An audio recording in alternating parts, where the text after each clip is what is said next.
Good morning. A landmark decision has been made by a United States federal appeals court that is sending ripples across the nation, affecting the lives of thousands.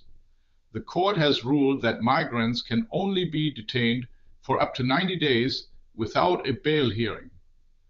This decision marks a significant limitation on the government's powers under President Donald Trump regarding the detention of immigrants awaiting deportation.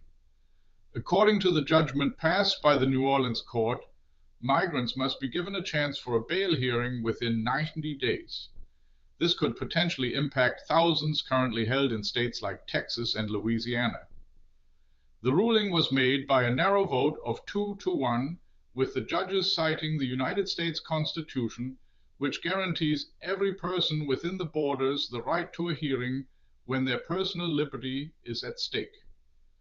In response, the Department of Homeland Security has expressed its disagreement with the court's decision, maintaining confidence in its legal stance.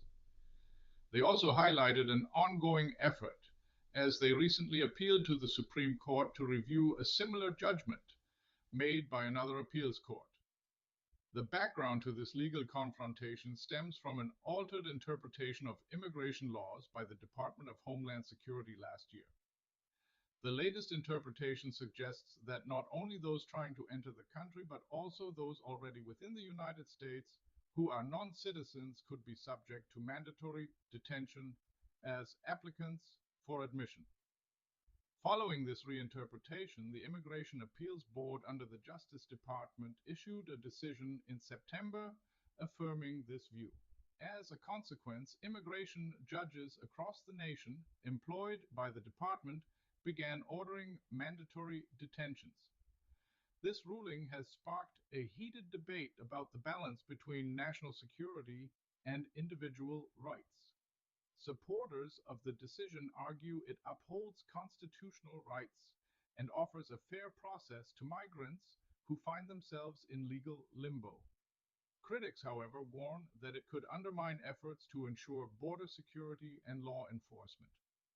This tug-of-war between legal interpretations and the Trump administration's policies could lead to more intense legal battles, influencing future immigration law in the United States. As the situation unfolds, the implications for migrants and governmental powers remain at the forefront of national discourse. If this story matters to you, hit subscribe and the bell so you never miss the German perspective. Now tell me, what's your take? Drop it in the comments.